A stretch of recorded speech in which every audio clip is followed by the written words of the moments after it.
नमस्कार, स्वागत है आपका चमत्कारी टोटके चैनल पर। दोस्तों, आज हम आपको बताएंगे नवरात्रि के किस दिन कन्या पूजन करने से मिलता है 100 गुना फल। नवरात्र पर्व के दौरान कन्या पूजन का बड़ा महत्व है। 9 कन्याओं को 9 देवियों के प्रतिबिंब के रूप में पूजने के बाद ही भक्तों का नवरात्र व्रत पूरा होता है। अपने सामर्थ्य के अनुसार उन्हें भोग लगाकर दक्षिणा देने मात्र से ही माँ दुर्गा प्रसन्न हो जाती हैं। किस दिन करें कन्या पूजन? वैसे तो कई लोग सप्तमी से कन्या पूजन शुरू कर देते हैं, लेकिन जो लोग पूरे 9 दिन का व्रत करते हैं वह तिथि के अनुसार नवमी और दशमी को कन्या पूजन करने के बाद ही प्रसाद ग्रहण करके व्रत खोलते हैं। शास्त्रों के अनुसार कन्या पूजन के लिए दुर्गा अष्टमी के दिन को सबसे ज्यादा महत्वपूर्ण और शुभ माना गया है। कन्या पूजन की विधि। कन्या भोजन और पूजन के लिए कन्याओं को एक दिन पहले से ही आमंत्रित कर देना चाहिए। मुख्य पूजन के दिन इधर उधर से कन्याओं को पकड़ के लाना सही नहीं होता है। गृह प्रवेश पर कन्याओं का पूरे परिवार के साथ पुष्प वर्षा से स्वागत करें और नव दुर्गा के सभी 9 नामों के जयकारा लगाएं।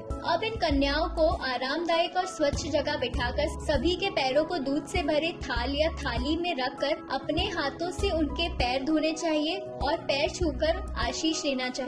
उसके बाद माथे पर अक्षत और कुमकुम लगाना चाहिए। फिर माँ भगवती का ध्यान करके इन देवी रूपी कन्याओं को इच्छा अनुसार भोजन कराएं। भोजन के बाद कन्याओं को अपने सामर्थ्य के अनुसार दक्षिणा, उपहार और उनके पैर छूकर आशीष लें। कन्या पूजन में कितनी हो कन्याओं की उम्र? कन्याओं की आयु 2 वर्ष से ऊपर तथा 10 वर्ष तक होनी चाहिए और इनकी संख्या कम से कम 9 तो होनी ही चाहिए और बालक भी होना चाहिए जिसे हनुमान का रूप माना जाता है। जिस प्रकार माँ की पूजा भैरव के बिना पूर्ण नहीं होती, उसी तरह कन्या पूजन के समय एक बालक को भी भोजन करवाना बहुत जरूरी होता है। यदि 9 से ज्यादा कन्या भोज पर आ रही हो तो कोई आपत्ति नहीं है। आयु अनुसार कन्या रूप का पूजन। नवरात्र के सभी तिथियों को 1-1 और अष्टमी या नवमी को 9 कन्याओं की पूजन होती है। 2 वर्ष की कन्या के पूजन से दुख और दरिद्रता माँ दूर करती हैं। 3 वर्ष की कन्या त्रिमूर्त रूप में मानी जाती है। त्रिमूर्त कन्या के पूजन से धन धान्य आता है और परिवार में सुख समृद्धि आती है। 4 वर्ष की कन्या को कल्याणी माना जाता है। इसकी पूजा से परिवार का कल्याण होता है। जबकि 5 वर्ष की कन्या रोहिणी कहलाती है। रोहिणी को पूजने से व्यक्ति रोग मुक्त हो जाता है। 6 वर्ष की कन्या को कालिका रूप कहा गया है। कालिका रूप से विद्या, विजय, राजयोग की प्राप्ति होती है। 7 वर्ष की कन्या का रूप चंडिका कहा है। चंडिका रूप का पूजन करने से ऐश्वर्य की प्राप्ति होती है। 8 वर्ष की कन्या शांभवी कहलाती है।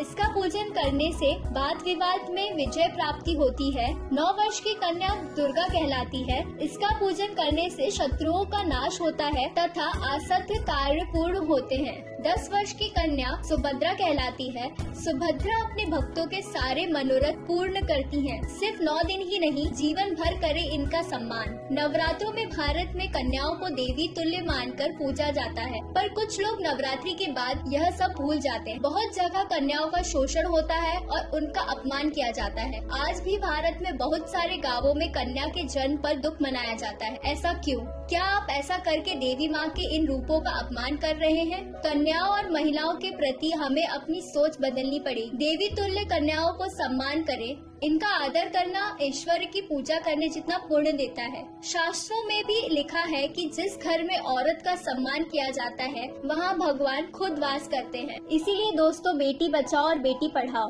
तो दोस्तों, आज हमने बताया नवरात्रि में कैसे करें कन्या पूजन। और ऐसी ही आध्यात्मिक और ज्ञानवर्धक वीडियो के लिए चैनल को लाइक, शेयर और सब्सक्राइब करना ना भूलें।